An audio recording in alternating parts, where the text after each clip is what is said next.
Hey everybody, this episode of the R&R Show is brought to you by Perk Coffee. And if you'd like to get 15% off your next order, head over to perk.rahdo.com. Okay, let's get the show going. And hello, friends. Welcome to our top 15 must-have games. My name's Ruel Gaviola, joined by my incredible co-host, Chris George. Chris, how you doing, my friend? I'm fantastic. I'm excited about this list. I'm really excited about this list. I'm excited that Perk Coffee keeps coming back to perk everybody up. That's also what I'm excited about. Yes. You're a big, I'm not really a coffee drinker, but I love Perk Coffee because they support the show. But I know you are a coffee drinker, Ruel. Yes. What did you drink today? Because I know you drink something every time in honor of our sponsor. I do, Chris. And this time, I think I did this last time on the show. I am going with their decaf instant coffee. So the instant coffee, folks, I don't need to brew it. I just get some hot water, add the instant, and I'm really surprised.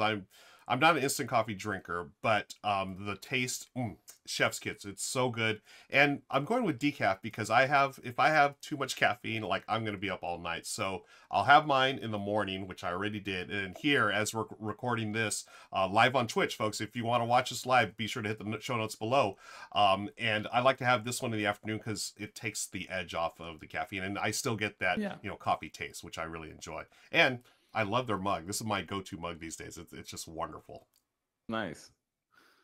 Okay. Takes the edge off of hanging out with me too, probably. Just mellows it out. Yeah, because we all need that. Chris, so we've got this really interesting list. Now, Richard has actually done this on the channel before with other contributors. So it's our turn to step in and find out what our must-have games are. Now, the way I approach this, now there's different approaches. So I was looking at it like, these are the games I would want if I was stuck on a deserted island. Basically, like if I was, say, Tom Hanks in Castaway, and instead of talking to a volleyball, I wanted to, have some kind of, board game with me. These are the ones that I would take. And my criteria was I had to at least play 2, and I had to at least have at least one solo game, because if I was by myself, there it is. But also play 2 because I'm assuming Michelle would be stuck on this island with me. How did you look at this list, Chris? Yeah, I think pretty similar. Like I wasn't sure because like must-haves and desert islands to me feel like two different topics, right? Okay. So I think we should really label this video must-have / desert island because I think it conveys that idea. I went more with the desert island as well because with Richard saying that his were that these are the 5 games you get to pick for the rest of your life. That's it. So even when I think about desert island, I think, well, I hope I get rescued a little bit. Like, I hope I'm just killing time for, 6 seasons like Lost, and then finally get to go home. That's what I'm hoping. And so like that also changed the calculation for me. But then I thought about, I really tried to focus on games, because if it was like must-haves, for me, it would just be like my top 5 games of all time, right? Right. And I'm like, okay, well, that seems like a boring list because there's too much crossover. So I wanted to find out what that distinction was. And so for me, it's games that I could feasibly play over and over and over and over again to the fullest extent of that, playing that over and over and over again and not getting tired of them. Right. And so that's what I really tried to focus. I assumed that on this desert island, I would have the optimal player count whenever I wanted. And the optimal people to play with who would match me in those games. Nice. So that's where I kind of like structured my list. Awesome. In terms of the must-have games, to really focus on the things that I could continuously play over and over and not get bored with, because I think that for me was a more it helped me deviate a bit from like just my tops and just my favorites. Right. Okay, cool. Some of my favorites are obviously in there, but it gives a little bit of distinction. Absolutely. And I'm really excited about my number 5 because I also have never played it. Wait, what? Okay, you got me intrigued. So why don't we kick things off right now? Your number 5. This is our number 15 in the combined list. Chris, really? Okay, go ahead. Just take it away. I've never played this game, and I'm willing to put it on this list because of how excited I am about it. It's still fulfilling. It's in its play testing stage. It was on Kickstarter back in 2021, around August, September-ish. That's when it was. This was a game that I I started scrolling through because I looked through all the games on crowdfunding. I started scrolling through and I was like, oh, this is cool. And I didn't stop saying this is cool for like the 13 minutes that I was scrolling through like the campaign page. Wow.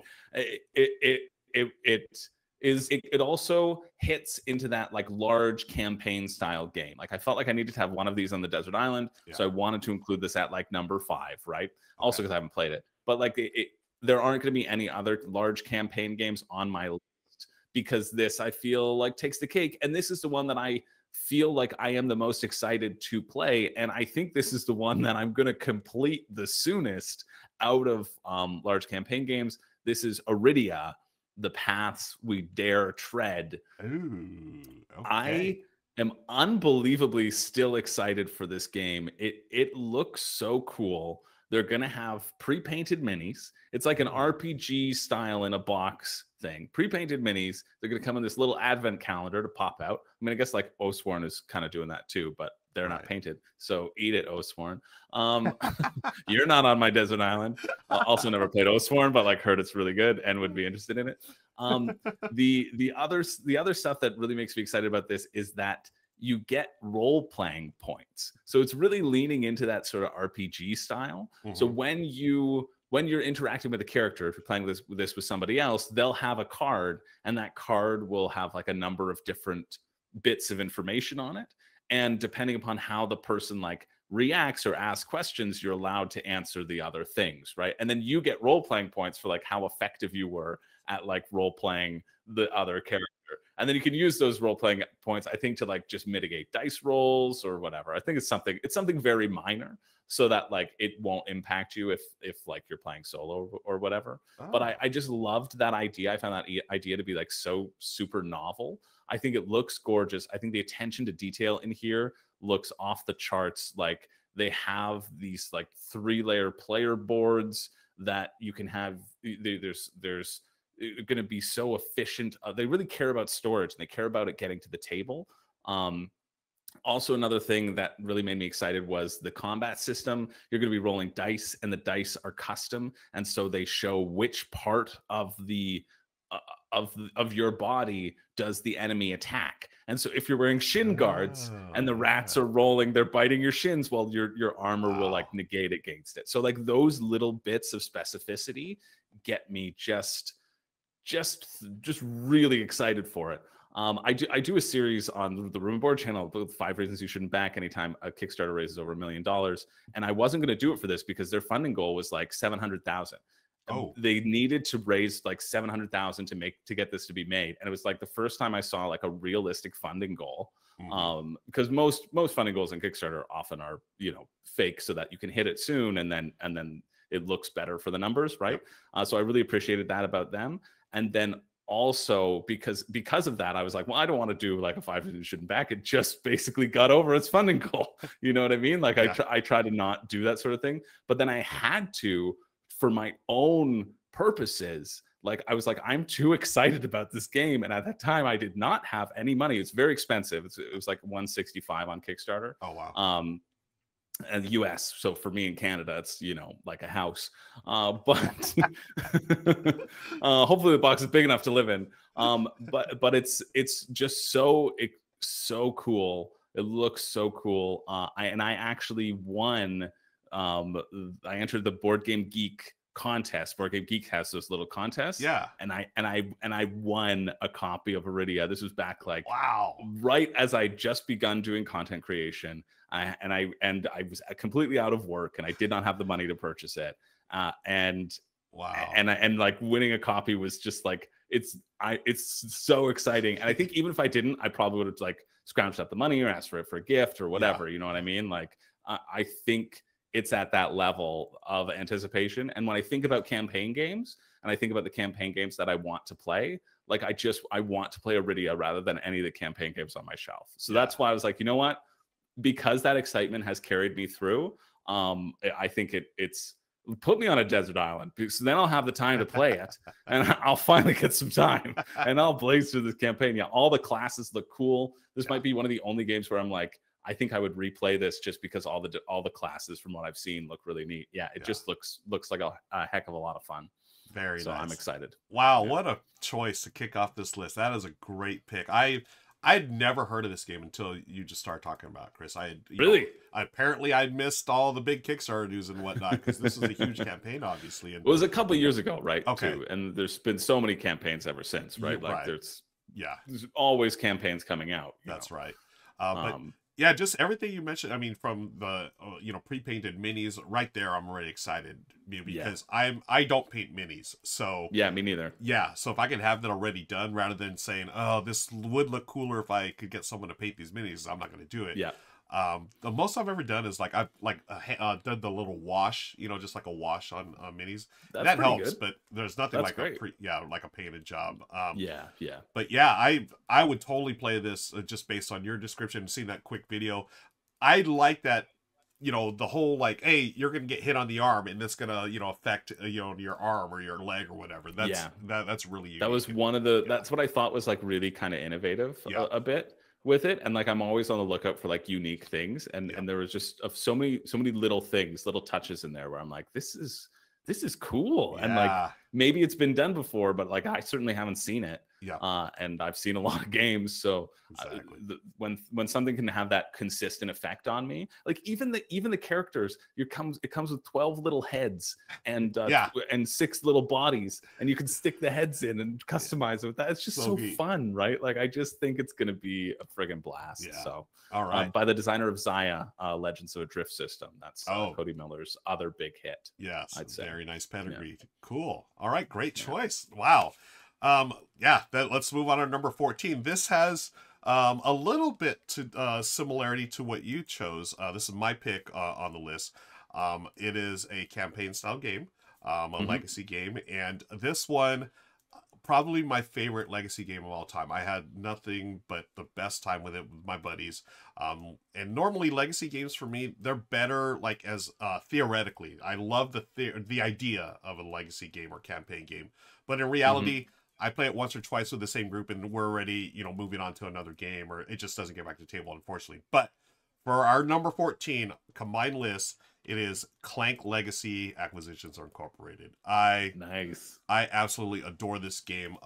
It was one of my favorite gaming experiences ever. Here, Jen and Rahdo are playing through it here. It's a deck building game based on Clank. If you've never played Clank, it's basically a deck builder meets a dungeon crawl with some push your luck. You're trying to survive. And what Clank Legacy did was take the Acquisitions Incorporated world and incorporated that. And what really set this apart for me from anything else is just the sense of humor. It is by far one of the funniest experiences I've ever had. Just some of the lines and little bits and things that happen to characters or what they say. As you go through, I'm not going to spoil anything because I really think it's worth it. And actually, what's funny, Chris? I just realized the older I get, the worse my memory gets. I can totally play this game again if I got a brand new copy because I don't want to remember any of it. So that's perfect. So there's something to be said for memory loss, friends. So you get to play games over and over. And if I'm stuck on a deserted island or just by myself, I can constantly play this over because it's going to be fresh every time because I'm losing my mind. Yeah, and also especially because you'll be on the deserted island, and if you need to, you can just get a coconut to drop on your head somewhere. Boom. And then that'll reset everything again. There it is, folks. Perfect reset for a legacy game. But here's the thing: even if I did have perfect memory and remembered everything, what's great about this is at the end of your campaign, you've done everything. You have a very unique board that you have created that you can totally play base game Clank on, or you can play. Obviously, I would recommend playing with all the things that you've unlocked during the campaign. It is fantastic. It's a double-sided board. Spoiler alert! It's not really a spoiler alert. You open the box. You see it's double-sided, but there are other things that you get unlocked. Unplayable now. No one can go get it. Yeah, just throw it in the trash. No, but seriously, get it, folks. It's so good, and they actually have a sequel coming out, which I'm super excited about. But even if I don't play the sequel, I would highly, highly recommend Clank Legacy Acquisitions Incorporated. One of the greatest, for me, the greatest legacy game of all time.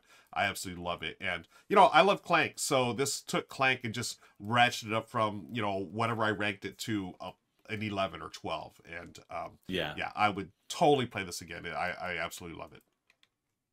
Nice. Yeah, I've played base Clank but I haven't played Acquisitions Incorporated. But you're not the first person to tell me that. Like it's one that if I didn't have too many campaign games already purchased that I need to justify the purchase for by playing them, then I would go out and buy it and add it to my shelf very soon. Like Clank's just a solid system. It's fun. It is. It really is. Yeah. Okay. So we've got 15, 14. Let's move on to number 13. And Richard, what you got for us? Okay, everybody. Hey guys, I'm loving it so far. I think those are some very good games to start out with. Although, Chris, man, you are a brave soul. Taking Arydia, a game that, as far as I know, you've never actually played. I mean, yes, I know you were super excited when it was crowdfunding, and actually, I guess you won a copy of it in a contest. Is that right? So I guess I could see you want to carry that with you for the rest of your days as a token of good luck. It looks so cool. There are so many wonderful ideas. You know, the way combat has directional attacks, and you know, the way the world expands, and you know, that kind of open nature of exploration. A lot of neat things, but for me, probably way too much dice rolling. But hey, if you like rolling them bones over and over and over again, and then a bunch of other stuff on top of it, or if you just like Zaya, yeah, it makes sense. I would see why that would go on the list. I have an alternative that we'll talk about later, though. Oh, and then, well, very good choice for Clank Legacy. I mean, you know, don't be fooled, folks. I mean, Legacy has so much replayability. Once you've finished the game, the main campaign, and you've made your own custom board and all of that, I mean, after Jen and I finished Clank Legacy, we got rid of our original version of Clank because Clank Legacy was everything we needed for replayability.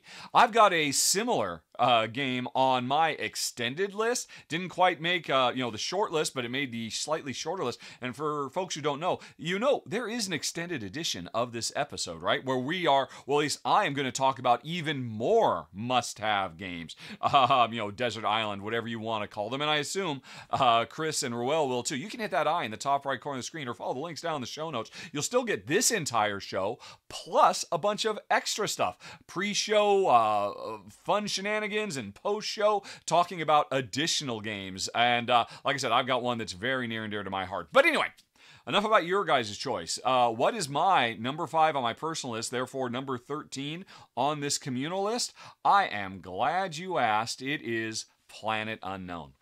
And the reason this is here is because, okay, if these are the games I'm taking to my grave, I've got to have a tile layer. I love tile laying. Bonus points if it's a polyomino tile layer too. And so I thought long and hard about what's going to be my one tile layer that, you know, they bury me with. And I'm not saying Planet Unknown is the greatest tile layer of all times. I mean, it's certainly top tier. But what this game has, in addition to a wonderful presentation, bear in mind, you're looking at me covering a prototype of it when it was fundraising. The final version looks even cooler. But, you know, there are so many different planets that change the rules every time you play as we're trying to terraform this unknown planet. And the Lazy Susan as a method for drafting tiles is just so great. And I especially love the fact there's really kind of two different ways you could use it at a lower player count. One that's a little bit more easy to pick up and play, and one that becomes super crunchy if you're really wanting some brain burneriness. And then, you know, every time you play, there's a wide variety of different objectives you're chasing after, and you know, as you're laying the tiles and gathering the resources from them, you're potentially triggering really satisfying huge combo chain stuff too. Very gone shown clevery. So, you know, again, there were several tile layers I could have put on this list, but at the end of the day, I just kept coming back to Planet Unknown as, you know, maybe the zenith of the genre, or certainly the version, you know, the best version for just infinite replayability. Both Jen and I love it to pieces, and that's why it's number 13 on the list, Planet Unknown. Okay, so once again, folks, if you've joined us for previous shows, we had some fun with Chris last time where we would do these lists and Richard was basically just trashing Chris's choices. Oh yeah, he hates my picks. Yeah. And honestly, that's my goal from moving forward for every R&R show, is to, like, not for this one. I mean, this one's a lot more subjective, so you can't really. But anything that will be subjective, I'm going to make sure that I pick the antithesis of whatever Richard wants. Yeah. Fun. But Planet Unknown, though, so yeah, he had thoughts on our games. But Planet Unknown, folks, an awesome tile lane game. It's fantastic. Yeah, it's fantastic. Well, that's one thing about this list. Choice. So yeah, we create these lists together where we each pick 5 of the top 15, and so obviously not all of our choices get on here. But I'm glad that Richard picked this one because I thought this needed to be on this list. So even if I didn't, I'm glad he did. It's not on my short list because I don't yet own a copy, but that's only because it's out of stock. Yep. Like it's literally one of those things. I played it once and I'm like, this needs to be in my collection. Yep. I cannot wait until it is and I can play it over and over again. Like great pick. It's so good. Absolutely. Yep. Okay. Let's move on to our number 12. Throwing it back to Chris. What you got for us, my friend? Oh yeah, that's me. Number 12. Okay, number 12 is, I told this to my girlfriend and she said, basic. And I was like, I know, but I like it. And I think I would want to play it over and over again. Because I was like, okay, what do you think? Like I was running the list by her. I was like, am I missing anything? She's like, you're trash. Because I didn't put any of those stuff that she wanted on there. But this one is like a stalwart favorite for a lot of people. It's number 6 on Board Game Geek right now. It's Terraforming Mars. Nice. I feel like I have to put Terraforming Mars on here, and this was kind of a surprise pick for me, but it's one of those things that I feel the replayability, again, like focusing on replayability and being able to play this over and over again. I think the amount of different combos and different chains of things that you can do is really fun. Like it's very exciting to me. I like all the aspects of it. I like that I can pursue different strategies each time. You know, one time I went for a science strategy and felt so cool. And then I was like erupting plants from Mars and I felt so cool. And so there's just something so immensely satisfying about it. I know it is basic. It's basic because lots of people like this game, but I do too. And I can just, I see myself. This one was in my own top 20 games. It was in the 20 to 10 aspect. I think it was like 12 or something for me. But it's just so satisfying, right? It's whenever I play a game of Terraforming Mars, I leave feeling full. And especially when I'm not eating a lot on this deserted island, well, then I can at least have the feeling of fullness from Terraforming Mars. Yeah. And that's all I'll say. It's not much more to really add. It's Terraforming Mars. Most of you know it. But it's one of those things that I think I believe I could play over and over again because of the amount of combos and the amount of sort of differences in there. Agreed. Yeah, a great choice. And you know, I was just talking about how I was hoping, you know, Planet Unknown would make the list because I had to cut down to 5.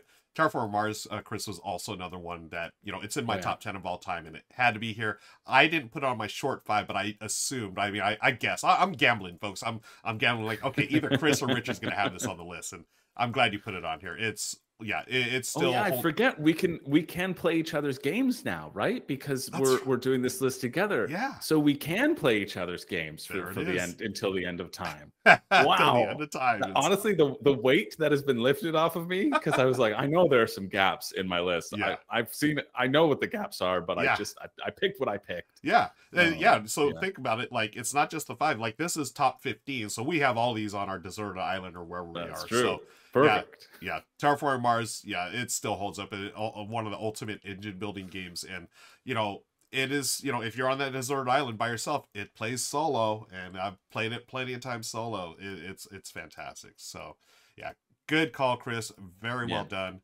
Let's move on to our number 11. That's going to be my choice. And, you know, if I'm going to be on a deserted island, if I have a must-have, if I have something in my, you know, in our 15 games, one of them has to have something to do with Star Wars. I am a Star Wars geek through and through, and I think for my money, it's going to be Star Wars Rebellion. This is a fantastic 2-player game. Now, they say 2 to 4 players, but the 4 players would be, you're playing like teams, and you don't want to do that. You want to do a one-on-one here. You've eaten those 2 people by now. Yeah, exactly. They're gone. They're not around. But hey, there's our friend Shay Parker, fellow contributor on the channel. He did a wonderful how to play Star Wars Rebellion in 18 minutes on his channel, RTFM. It's awesome. And actually, that's how I learned how to play a while back. This is such a brilliant game. It captures the theme of Star Wars perfectly. You have all the different characters, and it's sort of like it's got this big overview of like the Star Wars, the original Star Wars movie, but it has characters from throughout the different storylines and stuff. Basically, it's the rebels trying to hide out from the Imperials. The Empire's trying to locate the rebel base, and when they do, the game immediately is over. You have lost. Now, the rebels, they're playing like the stalling game. You got to keep, hide. You're trying to hide. You can move the rebel base around, a little hidden movement there. But there's also a lot going on here than just a hidden movement game. You have, area control, area majority. And actually, this game reminds me a little bit of Twilight Imperium. It's got a very epic scope of trying to take over all these different planets, but it's done so brilliantly for a two-player game. And I think one of the designers actually worked on both the games. Corey, I always mess up his last name. Corey Canasia? I forget his name. I'm sorry, Corey. But anyways, wonderful game. You're going through different planets, trying to take over them, trying to get your troops on there. If you have enough troops, and you'll win the battles. You have, all the spaceships. You have all the different modifiers. This is a lot of dice chucking, which is awesome. I love dice chucking, but there's ways to mitigate the dice, of course. What's awesome, though, is when you're playing on either side, trying to, convert one of the characters from one side to another. If you can turn Darth Vader over to the rebels, or if you can turn, Luke to the dark side, epic moments in this game. I played this game actually a couple times with my buddy Patrick, and it's always such a great experience because he's got the Star Wars soundtracks blaring in the background, and it's just us two. He's painted all the minis, and oh man, if I was stuck on an island, this is the one. Now Michelle's not playing with me yet, but if we're stuck on an island, we've got nothing else to do except try to survive, and the other thing we do is play Star Wars Rebellion because it's awesome, and that's why it's our number 11 on the list, Star Wars Rebellion. Who do you like playing more as, the Imperials or the Rebels? Oh man, you know what? The kid in me is always going to want to be the Rebels because that's who you identify with. But the adult in me, I want to be the Empire too. So I played once as on either side. I've played on both sides. I think I have a winning record on the Rebels because of course it's a little geared towards the Rebels because that's the story. But the Empire can win. I have not won as the Empire, but I've lost to the Empire. I don't know if it's totally balanced, but who cares? It's Star Wars. It's epic. It's brilliant, and highly recommend for Star Wars fans. But if you want a really good 1v1 game, this is it, folks. Star Wars Rebellion. Okay. Nice. Let's move on. So that's 11. Let's move on to Richard's number 10. Take it away, Richard. Okay, continuing on. Terraforming Mars, Chris, I am sure you are not alone with that. That'd probably make a lot of people's short list. I wouldn't consider it, one, because, well, I don't know if you guys did this, but the games I'm talking about, I had a self-imposed restriction that I could not include expansions. It's just the game, no expansions. And, so that's throwing away half of everything Terraforming Mars has to offer because there's so much expansion content. Although, where's our cooperative expansion? They did it for Ares Expedition. I want a co-op version of Terraforming Mars so I could go back in. And honestly, I wouldn't consider playing Terraforming Mars without the Prelude expansion. So, yeah, it doesn't work for me, but yeah, I totally get it. I've got a game coming up a little bit later that's kind of in the same realm.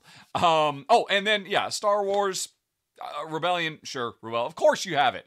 If I'd had to guess, I would have guessed this was on your list. And yeah, I suppose it's nice if you like that kind of thing, but just not my cup of tea. What is my cup of tea? Number 10 on our combined list has to be Frosthaven. Oh yeah, there I am covering a prototype of it when it was crowdfunding, one of the biggest crowdfunding successes of all time. And I mentioned before, Chris, I have an answer to Arydia, and it's this. In previous versions of my must-have list that I've done years ago, Gloomhaven made the short list, but Gloomhaven is 100% eclipsed by Frosthaven. It does so much more, and even though it is still 95% the same game, really, or 90% of the game. There are some cool new twists, like being able to have a sense of connection to the town because you're building it up through your actions, but That aside, the gameplay itself cleans up and smooths the edges of so many weird little things. I mean, Gloomhaven was an amazing, release. A industry-changing release, but over time people have found tricks you can use to abuse the system, and they've had to nerf things after the fact. So Frosthaven is a reflection of 5 years of additional development, learning from all the mistakes of Gloomhaven to make something significantly better. There's so much more variety now in the types of missions you go on, including my mission that's hidden somewhere in the book that I co-designed with Alex and Paul Grogan of Gaming Rules. That would not be the reason to get it in and of itself. It's just one little mission. It's just a weird little oddball kooky thing that I wanted to do with the game. But all the new characters that have, I mean, I thought there was variety in the original Gloomhaven. That Frosthaven blows it away with all the different effects you can do. The redesign of the cards make them easier to read and digest while you're playing. It's just in every way, shape, or form an improvement. And like Gloomhaven before it, I am sure that Isaac is going to continue over the years releasing additional free content in the form of new designs. I mean, he's already started doing it. So even if there wasn't already a lifetime work of gameplay in the box, there will be more stuff available for free that doesn't require you to get expansions. So the replayability of this is just it will just never stop. It's currently eclipses Jaws of the Lion and Gloomhaven for me, and so it had to make the list. Number 10, Frosthaven. Wow, yeah. It's been all the latest the rage lately, Frosthaven, and I can't fault Richard one bit for that. I'm just laughing at the shade that Richard wants to throw both of our ways this time, Ruel. I'm at least I got you with me. Yeah. But it's great. What I was thinking that it is really great because Richard's answer to Arydia, was the same as my Terraforming Mars. We both basic, baby. Basic gaze. I was like, basic. And then I realized that I was, also basic. So love it. Yeah, Frosthaven. It makes sense, right? Amazing. Like Frosthaven, Gloomhaven, those are sort of like the obvious answers if you want to make a list that's like really obvious. Yeah. But and not like elegant, like that takes risks, like with Arydia and Clank Legacy. But hey, your list too. We're all doing this together, so it's fine. Oh, brilliant, man. Okay, Chris, moving right along. Let's go on to your next innovative, awesome choice. We've got our number 9. You know what? I'm honestly so excited to put this game on here, and I don't think anybody would put this on their Desert Island games other than me, or must-have games other than me. But the reason I did is because I could play this for hours. It's like a filler game. It should be a filler game, but for me, it's an 8-hour event. I've played this game literally for 8 hours straight. We started at 8. We went until like 4 in the morning. Wow. It's a card game that I've talked to you about on the R&R show, and it is Dutch Blitz. Yes. It's nice. Dutch Blitz. And I'm not even going with nerds. I'm not even going with the cheat, because nerds is you just play it with a regular deck of cards. Everybody just brings their own deck of cards, but it's Dutch Blitz. People were saying, you got to play nerds. It's basically the same thing. Mm-hmm. And so like with that, you could expand it and you could be like, ha ha ha, now I have a deck of cards. I can play everything, any card game in existence. No, I'm not cheating. I'm specifically making it Dutch Blitz. So if you want to play cards, you got to play Dutch Blitz. This is speed solitaire for those of you who don't know. I just think it is so fun. There's an adrenaline rush that comes with playing this game, right? You're trying to get rid of your stack of 10 and you're all putting numbers into the middle and you're making piles from 1 to 10 in the middle of the same color. That's it. And you can stack things on your own board solitaire style and flip through the rest of your deck solitaire style, like 3 cards at a time. And so you're just frantically going through and playing. I could play this game, and I have played this game for longer than anyone would enjoy playing this game. It's just like, there's something about it that's just so fun. It's in my top 10 of all time. It's like my number 6 game of all time, because I don't know what it is. It helps that, like, I guess I really like speed games, and I'm generally pretty good at speed games as well. Like I'll often have to handicap myself in games like this in order to like make people ever want to play with me again. But which I'll do happily because I want to play it with them again. So what do you do? Do you like give them extra cards, or you take extra? Yeah, cards it depends on the people who I'm playing with. Usually I'll because you have to get 10 cards out of your pile. So I'll go like, okay, I'll have 13 cards, right? Or I'll have 14 cards, right? So that's the first thing. And then I'm right-handed, so I'll play with my left hand as like the next step. Okay. If I'm playing with my parents who are, they're pretty slow, but my mom actually loves this game as well, even though they're very slow, but they're like, they play it like it isn't a speed game. So with them, I do 2 decks. So I basically go back and forth and have to do it twice. And then I Knizia score myself. So I take the lowest score out of the 2 piles. Wow. So I've done that. And then I've also, this is the most obnoxious thing that I've done, is that I close my eyes for 5 seconds and open them for 5 seconds. And so it's like I'm playing blind for half of it. But when the key to that one is you remember the cards that you have, and then you remember where the piles are, and you listen for when people are putting cards down in that specific pile. So sometimes you can actually play with your eyes closed. So it's not completely taking you out of it. Wow. Wow. So those are kind of like my levels of, I just love this game. I'll do whatever I can to like amazing.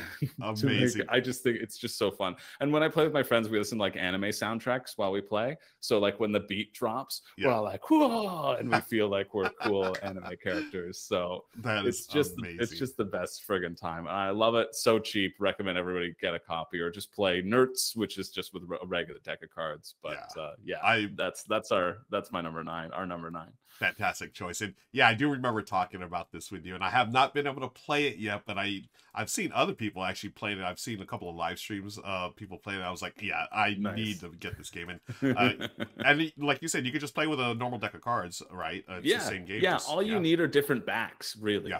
Because that's how you sort the cards at the end. So you sort it for different points. Yeah. And so with the different cards, you got the 4 suits. And so it's basically like Dutch Blitz, you have the 4 suits. Yeah. So if you have 2 different decks, if you have a deck of cards per player, you just go from 1 to 10, you take out the face cards. Or you can leave the face cards in. I think you might leave them in for Nerds. I'm not sure. But got it. Okay. But I didn't want to cheat. I wanted to make it exclusively Dutch Blitz, that I would play it just Dutch Blitz. Right? Like it would be great to have a deck of cards on an island. Also, like, it's the variability there just makes sense. But I didn't want to cheat in that way. Yeah. So it's Dutch Blitz for me. I'm not gonna lie. I actually, it's one of my. I was really thinking about just saying, hey, a deck of cards. That's one of my games because you could play all kinds of stuff. But like you, I decided not to cheat, and Dutch Blitz is on my list. I'm definitely gonna be playing this one soon. As I have a feeling that I don't know if I'd be good at it, but I know I would have a blast with this. It's just fun, right? Like I think it doesn't matter if you win or lose. It's kind of like I really like Bananagrams too. Like when that came out.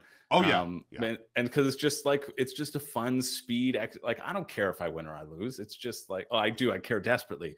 But like outside the game, I don't care if I win or I lose. Oh my god! And Chris, it's really nice to know that I'm playing with a professional that plays at such a high level that you can play with your eyes closed. That's just mind-blowing. Well, to be fair, that's against my parents, right? Like they're a bit slower. Awesome. They're not.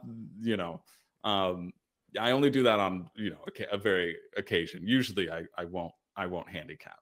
Okay, fair enough. But those are the levels at which it can go depending on what's balanced. And awesome, cool. All right, great choice. Let's move on to our number 8. This is my call for our list of 15 games that are must-have. If you're on a desert island or not, I think this game is an absolute must-have for anyone who's a word game fan like myself. So if you're not a word game fan, this may not make your list, but even if you're not, I still think it has a lot of value because the play is so fun and smooth. And I'm a word nerd, so of course I'm going to have to at least have one word game on here. And my pick, of course, is going to be Paperback. This is basically Scrabble meets Dominion. It's mashed up those 2 games perfectly.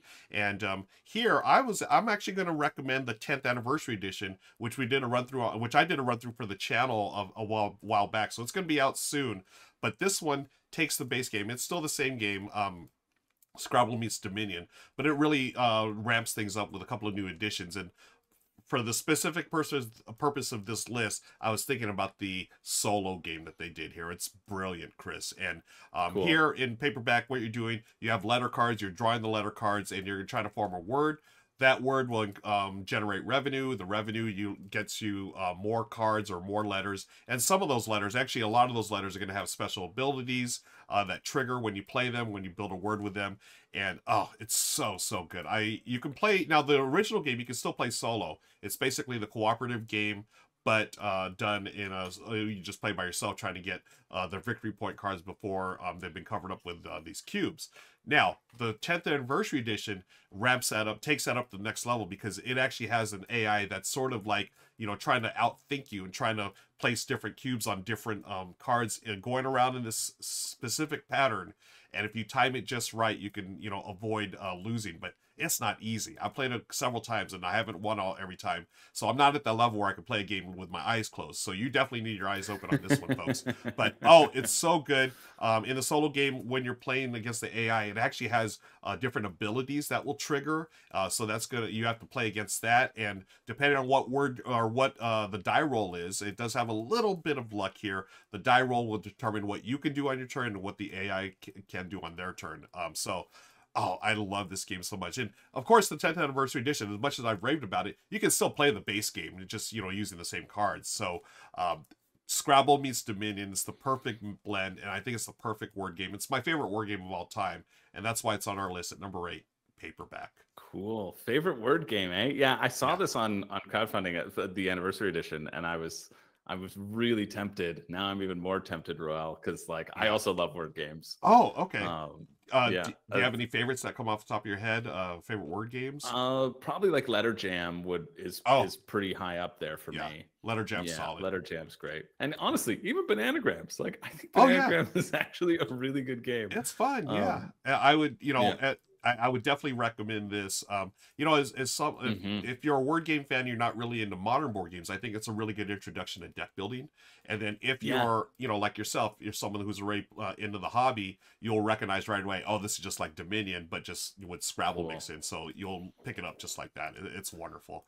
And it looks really, really good. I'm glad that it's your favorite word game. Like that's a pretty high it is high recommendation. That's excited. That's exciting. I'm excited to play it. Definitely. Okay, let's move on. Let's see what Richard's got for us at number 7.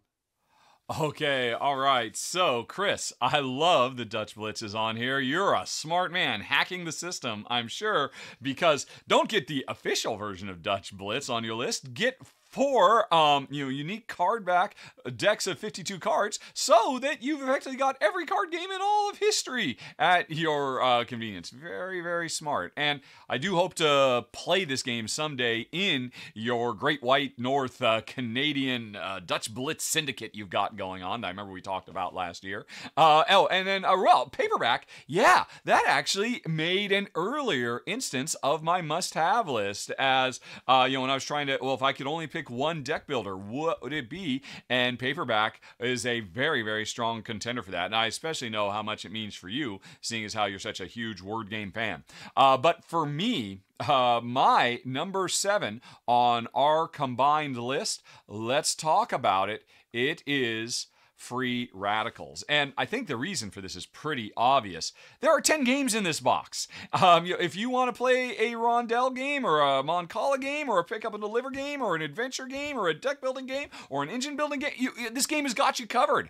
And while none of the 10 little independent games, depending on what faction you take on in this post-scarcity, utopia punk future that this game represents, none of them are the greatest example of their type of gameplay, whichever mini game you're playing. They're all really good to great, versions of all these different types of gameplay.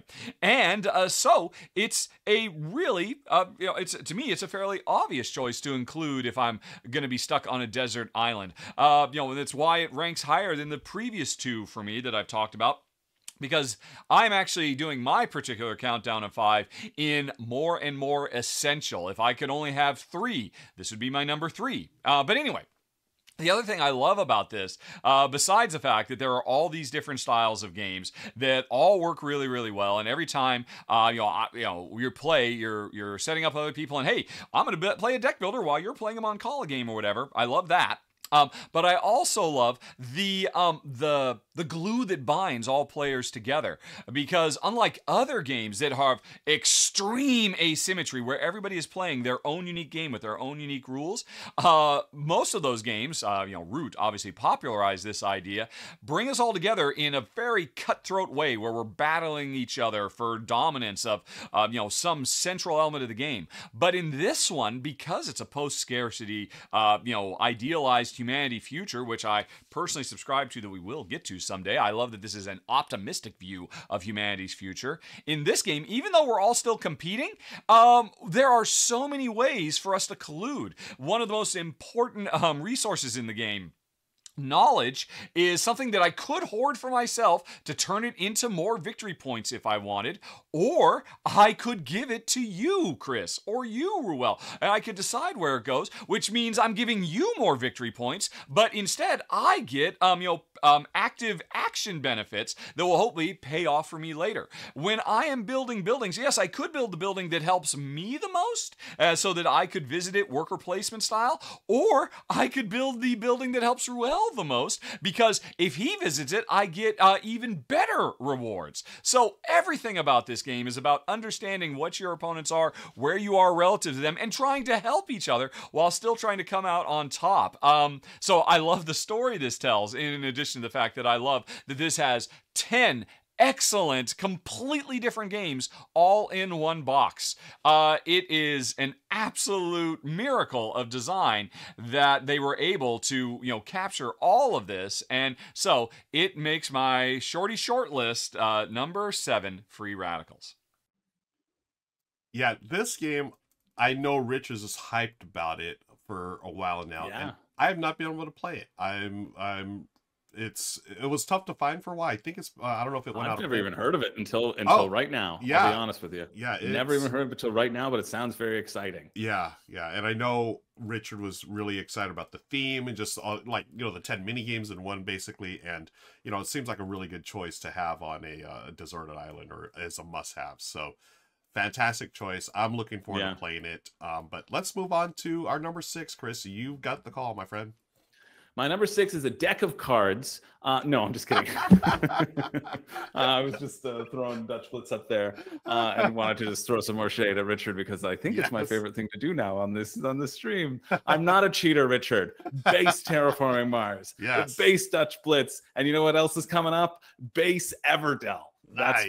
That's my next one. Awesome. Number 6 specifically.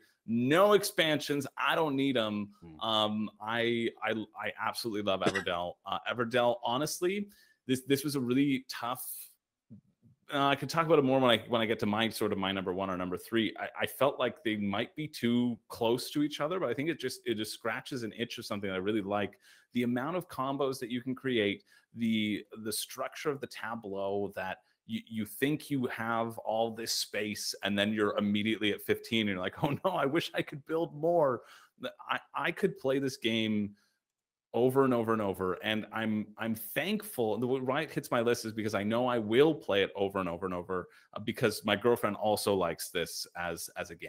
And so she hates playing new games. She doesn't hate playing new games, but she likes playing all of her favorites, right? And I'm always like, hey, I've got another one to review. We're not playing your favorites tonight. And so this is one where this is my number 3 game of all time. Really, it's I couldn't not include it because I know how much I will envision playing it, and I'm actively excited to be playing it constantly over and over again. And I think she'll get tired of it before I will.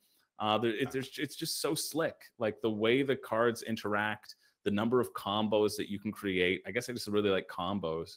And then the fact of the worker placement edging out and getting those key resources that you need and fighting over the communal cards in that tableau. It's just so good. I love it to death. I haven't played any of the expansions other than like the little mini expansions that come in the collector's edition, because my mom got it for me for Christmas one year. Ooh. And she got me the collector's edition. And so I have that as the box. That's actually right behind me as well. Look at that. Nice. I didn't even plan it, but it's right here. Yeah, it's just so fun. I just love it. I could play it all the time. Must have. And if we're talking, this actually might fall into must-haves on the other sort of meaning of must-have, because I think everybody must have this game because of like it's such an accessible theme to chunky, delightful, full, rich gameplay while not being too overwhelming. I think it's so good. Yeah, great choice. You know, the more we do these shows together, Chris, the more I want to go back to Everdell because I know how much you love this game, and I enjoyed it when I played. I actually owned a copy for a little while, and I really enjoyed it. But I eventually moved on from it. But now I'm thinking I think it's worth another look, knowing how hyped you are about it, and also I would like to try some of those expansions as well because come back. Oh yeah, I would too. Yeah, absolutely. And as you say, it really is one of the most accessible like themes, right? I mean, it's just gorgeous. You put it out, and it's got table presence for days, right? That big old tree in the middle of the table, like people are like, "What is that? I want to play it." Yeah, it's so stupid. Doesn't matter. It is, but it's stupid good, right? Oh, it's good stupid. Good stupid, yeah.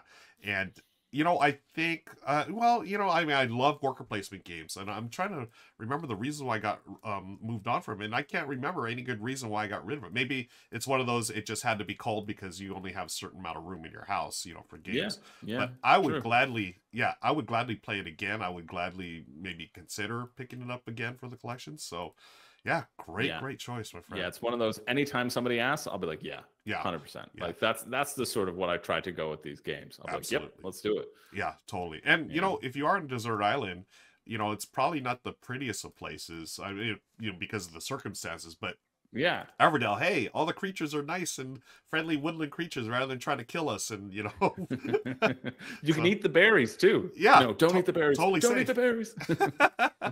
Nice. Okay, moving right along. We've got our collectively number 5 on the list now. This is from my list, and we had joked a little earlier about Frosthaven. Well, Chris did. He was like, "Oh, obvious choice." Well, I think it's coming up on my list. It's not Frosthaven, but it's the OG, the original Gloomhaven. Is it Gloomhaven? Yeah. So Gloomhaven. Now I want to preface join this. The basic club. Total Roel. basic, right? Total we have basic. Cookies.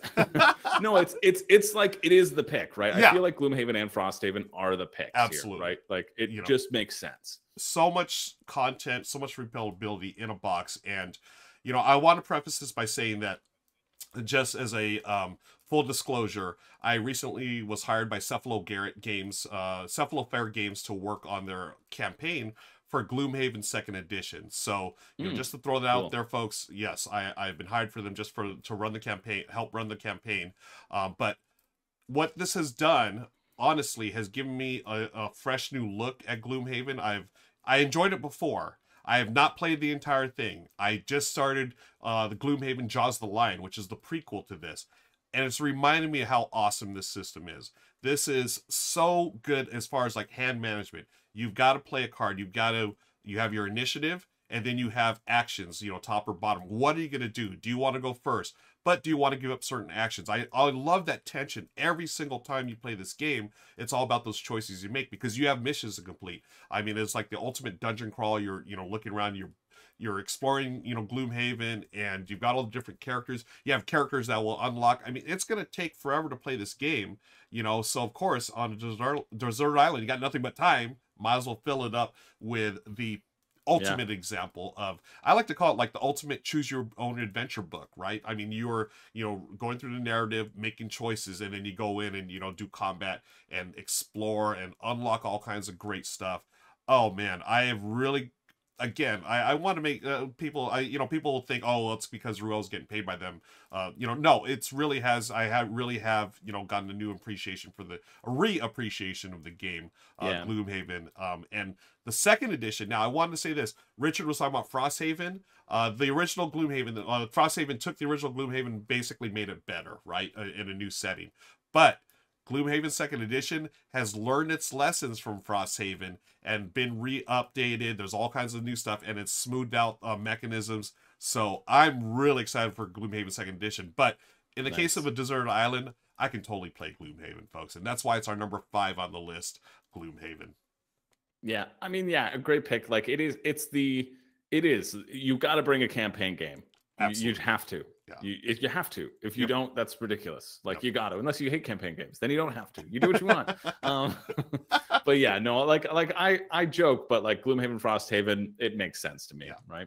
Now, do we need both of them on the desert island? Yeah. Well, because Gloomhaven's higher up, I think Frosthaven's cut. That's the hierarchy. You heard it here, and folks. then we add in the expansion to Dutch Blitz, so we can play 8 people. There we go. Perfect. I think we solved it. All right, problem solved. Let's see what Richard's got for us next. This is our number 4 on the list. Take it away, Richard. Okay, coming down to the wire, and I see they're bringing out the big hitters now. Chris, Everdell makes perfect sense. And I don't know if you're talking about the big super mega box edition, but if so, that is a very, very good choice that I have to admit I did not consider myself. And maybe I should have, because you get so much content, and it is such a wonderful, endlessly charming game with surprising depth. So, we agree! Congratulations, Chris! We've done it! We have reached an accord, finally! And, well, of course, Gloomhaven. Although, here's the deal. I just talked about Frosthaven a few entries ago, and I would definitely put Frosthaven over the original Gloomhaven. But if you're talking about the upcoming Gloomhaven 2, which is more, as near as I can tell, is more than just say, oh, look, we're just going to repackage and change 2 things. They are taking the lessons learned from the development of Frosthaven and reapplying them back to Gloomhaven. I really wanted to pick this up myself, even though Jen and I have finished Gloomhaven. So, also an excellent, excellent choice. And I have to admit, I do kind of prefer the setting of Gloomhaven to Frosthaven. So, now I'm starting to wonder, should I have put Gloomhaven 2 on my list as well? I don't know it. I do know Frosthaven, so I'm going to stick with that. But let's talk about my number 4 on the list, or this is really my second highest, and it's our group number 4. Of course, well, if I've got to have one deck builder, can you guess what it is, folks? Shouldn't be too hard to figure out. It's Welcome to the Moon. Although, Chris, I wouldn't be surprised if you would have guessed Rolling Realms, and I thought about it. But Welcome to the Moon, oh my gosh, if I could only, I had to come in to this bunker I'm moving into where I only have, just these games with a roll and write. I love them so much. In the same way I started out with, I had to have a tile layer. I had to have a cooperative game. I had to have one of every type of genre there was. And now I had to have a roll and write too. And the beautiful thing about Welcome to the Moon, although it's a flip and write, not a roll and write, but close enough for me, is, I forget, does it come with like 6 or 7 completely different versions of the same game, as it tells the story of humanity evacuating Earth and trying to, reestablish our species on the moon over the course of an actual storyline campaign where you unlock things and get all kinds of bonuses, and there's branching narrative paths. So you can play through the storyline multiple times, but you can ignore all that and just say, hey, do we want to play I don't want to spoil anything, the colony is having this problem, or do we want to play the getting from Earth to the moon, or there's all these different chapters that are just completely replayable in what was already Welcome to is one of the greatest roll and writes or random and writes that's ever come out. Already top tier stuff, but then Welcome to the Moon, except for the really terrible rule book, unfortunately, elevates Welcome to so much, and like some of my other choices, has so much built-in replayability. You can just go forever with so many different ways to skin a roll and write cat that this was my roll and write of choice, which is why it is number 4 on the list. Welcome to the Moon. Okay, I'm going right now because I was, I gambled earlier hoping that someone would put a roll and write here. And thankfully Richard came through, because I did not, folks, spoiler alert, I didn't include a roll and write in my I didn't either, list. no. Yeah, okay, you didn't either, that's right. So I was sweating it because I love roll and writes, and what better choice than Welcome to the Moon? This, Welcome to, and with the campaigns and everything. Great choice. I mean, there's so many out there. I couldn't narrow it down, and I must have panicked and just left them all off the list. But thankfully, Richard has come through. Thankfully, and yeah. Richard and I agree. We made it. We've been unified. I was doing this in my little screen. Yes. I was very excited. Richard, I'm so excited. Look. We can be friends again. Yes. Friends and friends until again. you're number one. Yeah. Well, we'll see. Yeah. Let's move on. We've got our top 3 now, folks. These are the games we must have. Chris, what do you got for us for number 3? Well, when I was thinking about this list, my basis was games that I could play over and over and over again and not get tired of. And so because of that criteria, and I felt that criteria was important, this had to be an auto include on the list and it had to be number 1. And Everdell almost didn't make it because Everdell reminds me of this game. And so honestly, when I think about like the 5 that I've added, they feel too similar to me. And I was agonizing over this, but I was like, you know what? Just go with your gut. That's the list. Just do it, right? And so the number 1 game, our number 3, is the game Seasons. I have played many, many games of Seasons. I have played... Seasons is on Board Game Arena. So I haven't played many, many physical games of Seasons. I've played a few. But I've played... Well, I'll tell you my number. I've played over 4,000 games of Seasons on Board Game Arena. I've played a lot of Seasons. I know this game off by heart. And the reason why I can return to it over and over is because it's got like such a lovely blend of rolling, chucking dice, like the Yahtzee style randomness, who cares, see what happens, and the drafting, because drafting happens at the beginning of the game. This is a 2 to 4 player game. You should only play it with 2 players. Objectively, just don't play with any more players. Speaking from somebody who's played 4,000 games of 2-player seasons. That's just an insane number. Is it really over 4,000? That's just such an insane number to me. Oh my gosh. It is. It's really wild. I mean, I discovered Board Game Arena like a long time ago, and you can play a game of this in like 15 minutes. I don't really want to do the math on it. So I'm not gonna, but I'm sure somebody will in the comments, and then I'll read it. And oh no, it's because it's you get all these cards with variable variable powers to them, and then you roll dice on a turn and you draft those dice. And so you draft all the 9 cards, and you put 3 in the first round, 3 in the second round, 3 in the last round. You get access to them as you go around this little seasons board. And so the dice drafting, you get resources to purchase those season cards. You get to increase your summoning gauge. So like Everdell, there's a max of 15 cards that you can play, or else you have to start trashing them. You can get just like points, or you can get a little transmute symbol, which allows you to turn those resources into points. And you can turn the resources into points and a variable number of points depending upon where you are in the round. And because the different 4 seasons happen, right? In addition, with those dice, whatever dice is left determines how much time passes. And so there's a really fun decision. I mean, it feels instant to me now, but it's a fun decision of, do I push the tempo of this game, or do I pull the tempo back? Because it can move 1 to 3 spaces, and there's 12 months in a year, 12 spaces to go around. And so you could get through like a full year in 4 rounds, or you could get through it in 12 rounds. And that disparity of the amount of resources you can accrue, the amount of cards you can play, and the amount of like engine you can actually build up is huge. It's really huge. They've come out with a couple expansions, and like now on Board Game Arena, you can play with like all the expansion content, whatever. Although they recently changed the UI to something that I personally was not a fan of, and like really detracted from the accessibility and ease of play that it was on there, which I was a bit disappointed about, but also probably good for me. So I stopped playing Seasons with every waking hour of the day. Right. There was a time where I was like, yeah, I'd go to bed, play 4 games of Seasons. Oh, I got an hour, I'll play 4 games of Seasons. You know what I mean? So I guess that adds up. I guess 1,000 days. I did that. Wow. Incredible. Yeah. So it's something that like I keep returning to, because there's also enough randomness in there that like you can't really take it that seriously. The drafting at the beginning, you draft your initial strategy, and then you're like, hey, I hope these rolls come up to support that strategy. And oftentimes you're hoping that you can draw new cards. So that's another face of the dice. You can draw new cards. And so because of that, it's like, oh, I have a strategy which really needs me to draw a bunch of cards, and then no cards come up. Okay, well, you have to like adapt in that. So there's there's a lot that you're just like, oh, it didn't really go my way that time. That's fine.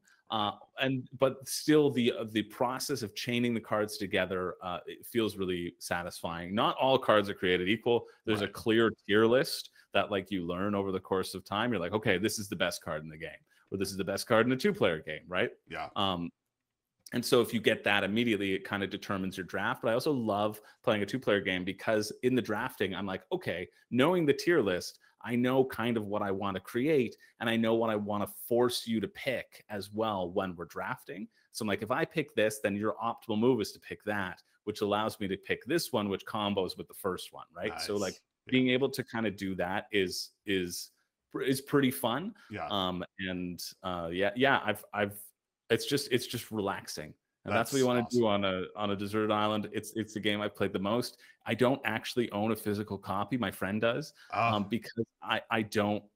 I've played so much that like there's no world in which I teach this to a new player and I'm not going to destroy them, right? Like there's just isn't a world because I know all the cards. I know them off by heart. Like I just know it. And so that's also why I'm like, I should get a copy. And I'm like, but realistically, I'm not going to play it with people. I played it at a convention, Breakout Con, with my friend Billy. He was like, oh yeah, Seasons. Like I'm pretty good at Seasons. I was like, you're pretty good at Seasons? Do you want to just play a quick game of Seasons? And it was so fun to play in person because like we both knew the cards. And he was like, boom, okay, go. And I was like, boom, go. And so we were able to just really bang it out back and forth. And it was so fun to play it in person because I was like, this is amazing. I was like, okay, do this. And like, yeah, it was really just a delightful experience. So yeah, that's our number 3, Seasons. Love it. Just I can play it thousands of times. I have heard a lot about this game. I've never played it, and just with your description and knowing that you've played it over 4,000 times, I'm of course gonna have to give this a shot. I love dice chucking, Chris. I think we're similar in that. I mean, I love just the tactile sensation of rolling dice, and I think it's a really fun mechanism. And I know I'm gonna assume that Richard's probably not gonna totally agree with you on this one because he's not the biggest dice fan. We got one. But well, it's more about the card play. It is more about the card play. Okay, cool. And that's it's what very Everdell like in terms of chaining things together with like this card combos into that card, right? Yeah, and that's what's really intriguing to me. That's why I want to give it a shot. So, yeah, if you're going to be stuck on a desert island, I mean, you already had some practice here. You played this thing, many times. So awesome! It's nice to hear that it holds up after all those plays. Yeah. Okay. Speaking of holding up after a lot of plays, you had talked earlier, Chris, about playing Dutch Blitz. It's a 50-minute game. You played it for 8 hours.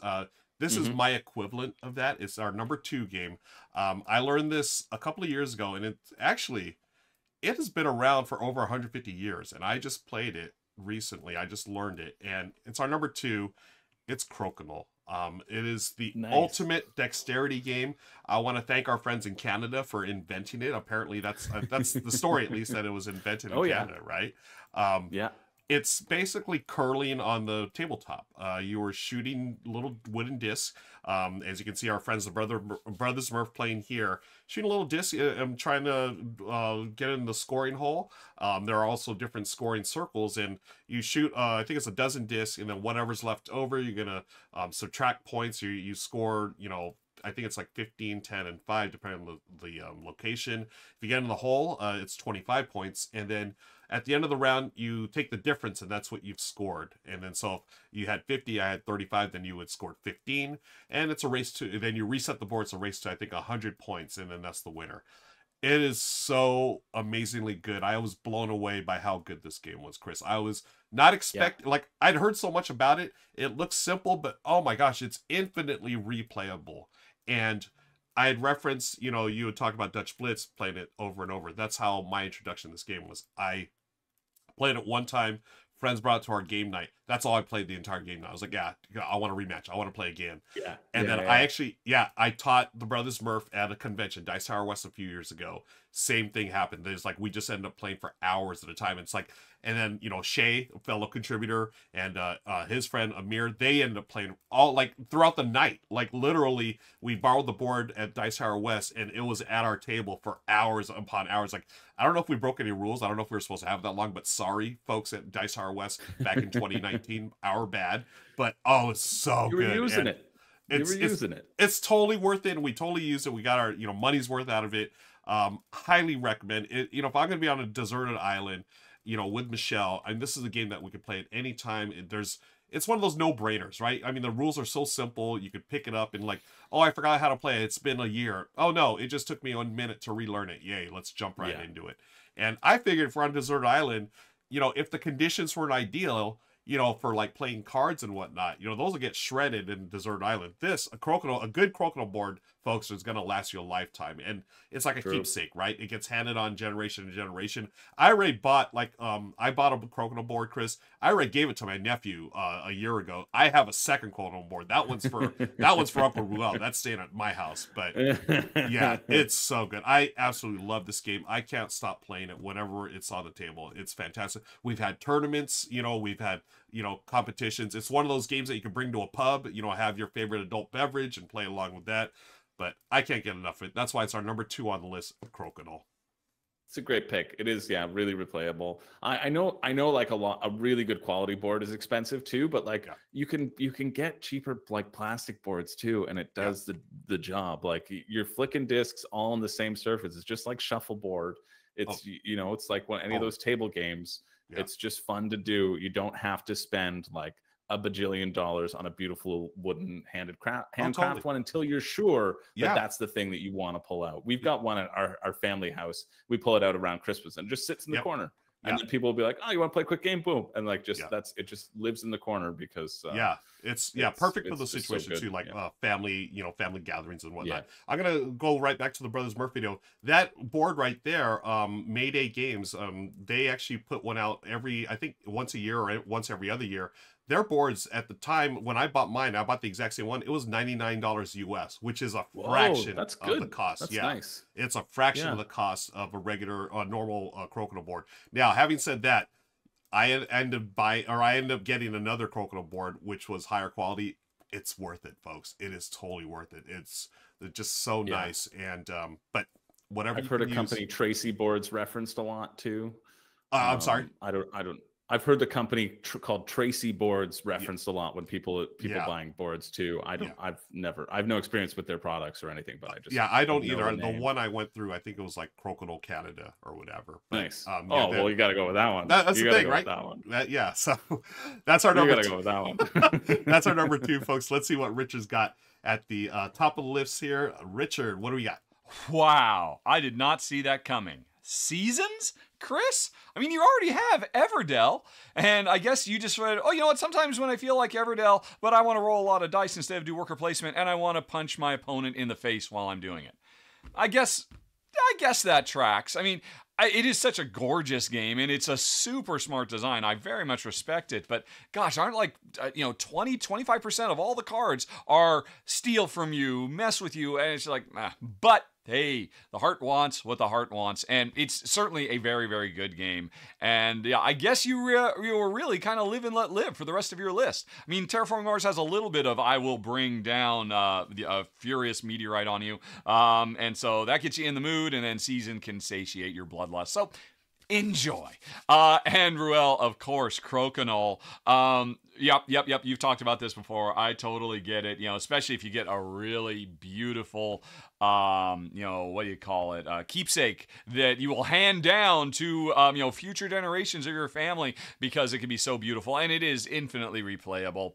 It's practically a sport turned into board game form. So yeah, that's cool. I dig it, but I don't dig either of those anywhere near as much as our combined number 1. So you have to live with it. It's the number 1. The new Castles of Burgundy Special Edition, which is just about to come out. And oh my gosh. Burgundy has always been my favorite design from Stefan Feld. Stefan Feld is my favorite designer of all time. This has been sitting in my top 10 greatest games of all time forever. And I've always loved it. I think it's wonderful. And this new, not deluxe edition, special edition, really elevates the presentation of the game to where it finally matches the actual gameplay. And yes, it's expensive, but hey, if this is the one game I can own, remember I was doing my 5 in countdown for him, it would be this, because this scratches what Jen and I want out of board gaming more than anything else. And the new special edition has such a beautiful production to it, but more importantly, it comes with tons of all the little almost all of the little mini expansions that have come out for Burgundy over the years, plus a completely new, very big, game-changing one with the vineyards and all of that. It's just, of course, one of my favorites of all time, one of the games that truly cemented board gaming as Jen's and my #1 hobby, a game that we'll never tire of. We've played the original Burgundy so many times now, and it always is so fun and compelling with its mix of, rolling dice, manipulating them to do short-term land grabbing and long-term landscape management planning with all the different variables. It's just about perfection in Euro form. And now, with the special edition, its production is so incredibly lavish. As to, of course, I would want to keep this near and dear to my heart forever, which is why Castles of Burgundy, the special edition, comes into the #1 spot. Tell me I'm crazy, guys. Yeah, I pretty much assume this is. I guessed it too. Yeah. Yeah. It was okay. So spoiler, it was on my short list as well, but oh yeah, it made Richard's top pick. So it's. I'm also really fired up about that special deluxe version that's coming later on this year, hopefully real soon here, because I can't wait to get to the table. I love Castle Burgundy, my personal favorite Steffenfeld game, and I can see why Richard loves it so much. Yeah, I think it's a lot of people's favorite Steffenfeld. I think it's my favorite Feld too. Yeah. If I had to pick, it's just a really elegant design, and with that special edition, it is nice. You do get all the expansions. Yep. And that's right. You do get the expansions, right, Richard? When you said you wouldn't put any expansions in your list, and then you picked the list that had the expansions. Are we gonna draw attention to that? Absolutely, yes. I'm gonna. I'm so glad you brought that up. But one thing about the special edition that I do really appreciate is because I was recently looking at the anniversary edition, because I was running the Dice Tower West World Series of Board Gaming qualifier, so we were using that. And what I really appreciate about the special edition is that it has 4 copies of every board. And so in the anniversary edition, it just had sort of like 1 copy of most boards. Yep. And so if you wanted to all play the same board at the same time, I really like that special edition allows you to do that. I think that's really great. Yeah. And it looks like a great product. I mean, obviously it's going to be a great production quality. Like, we know it's going to be awesome. We know. Yeah. Great. Okay. So folks, that's it. Our top 15 must-have games. What were your games that you feel like you would must have on a desert island? Let us know in the comments below. Be sure to hit the like and subscribe. And thank you so much for watching today. Be sure to check out Perk Coffee and use the RRT15 code for 15% off your next order. Until next time, we'll see you later. Take care. Bye-bye.